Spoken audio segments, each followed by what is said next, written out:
Si Uddhava at ang kanyang pagbisita sa Brindaban. Si Uddhava ay inilalarawan bilang isang makisig na binata. May pagkakahawig siya kay Krishna sa anyo at ugali. Simple ang kanyang pananamit, ngunit naroroon ang espiritual na mga katangian. Siya ay isang tagapayo sa pamahalaan ni Krishna sa Dwarka at isang mataas na antas na deboto. Bilang isang mag-aaral ni Brihaspati, ang guro ng mga demigods, si Uddhava ay mahusay sa karunungan, filosofiya, at sa debosyon. Si Uddhava ay hindi lamang kaibigan ni Krishna kundi isa ring pinakamatalik na tagasunod. May malalim na espiritual na koneksyon at itinuturing siya ni Krishna bilang pinagkakatiwalaang sugo. Si Krishna ay nagpadala kay Uddhava sa Brindaban upang maghatid ng mensahe sa mga gopis at iba pang mga taga-Brindaban.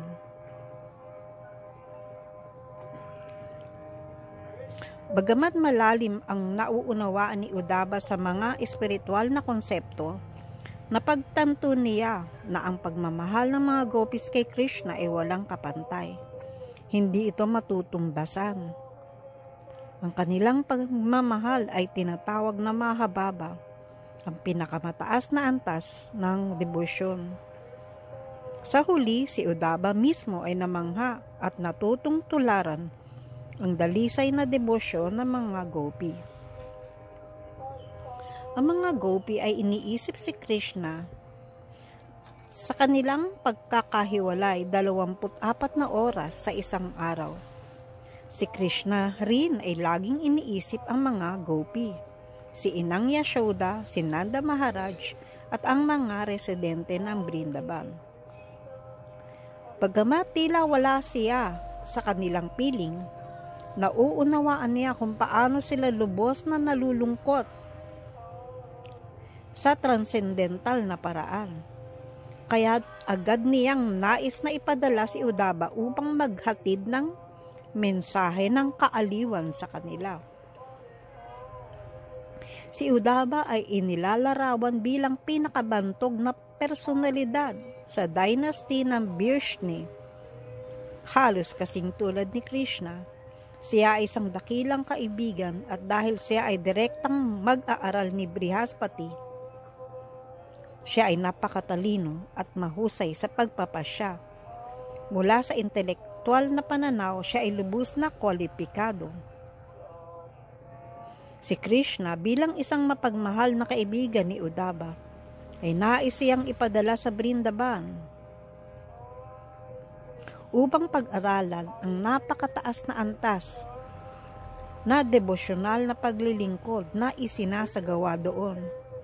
Kahit na ang isang tao ay mataas ang antas ng edukasyon sa material na aspeto at maging disipulo pa ni Brihaspati, kailangan pa rin niyang matuto mula sa mga gopi at mga residente ng Brindaban kung paano mahalin si Krishna ng may pinakamataas na antas.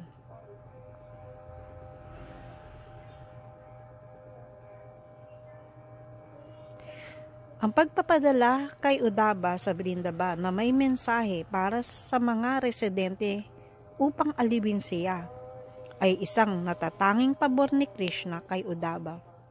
Ang pangalan ng Panginoong Krishna ay Hari, na nangangahulugang siya na nag-aalis ng lahat ng dalamhati sa mga kaluluwang nagpapasakop. Sinabi ni Panginoong Chaitanya na walang sino man, kailanman, ang makakamit ang pagsambang kasing taas ng narating na mga gopi dahil sa matinding pagkabahala ni Krishna sa kalagayan ng mga gopi. Kinausap niya si Uddhava at magalang na hiniling dito na pumunta sa Brindaban.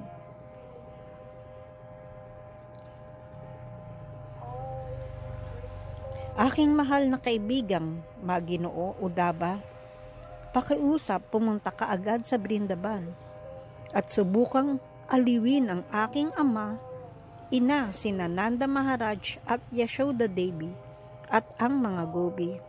Sila ay labis na nagdadalamhati nga para bang maranas ng matinding karamdaman. Pumunta ka at ihatid mo ang mensahe sa kanila. Umaasa akong bahagyang gagaan ang kanilang ninaramdam. Ang mga gopi ay laging lubos na nakatuon sa pag-iisip sa akin. Iniaalay nila ang kanilang katawan, hangarin, buhay, at kaluluwa para sa akin. Ako ay nag-aalala hindi lamang sa mga gopi, kundi sa sinumang nagsakripisyo ng kamatayan, lipunan, pagkakaibigan, pagmamahal, at personal na kaginhawaan para sa akin. Tungkulin kong protektahan ang ganitong uri ng mga dakilang deboto. Ang mga gopi ang minamahal. Lagi nila akong iniisip na parang sila'y nalulunod sa dalamhati at halos mamatay sa pagkabahala dahil sa pagkakahiwalay sa akin. Nananatili silang buhay sa simpleng paniwalang babalik ako sa kanila sa lalong madaling panahon. Sa pagmamasid ni Udaba sa dalisay na debosyon at pagmamahal ng mga gopi para kay Krishna, nagpasya siyang sa isang hangarin na sana siya ay maging isang dahon o damo o halamang gamot sa Brindaban upang minsan ay matapakan siya ng mga gopi at matanggap niya ang alikabok mula sa kanilang mga paa. Naaapak sa kanyang ulo.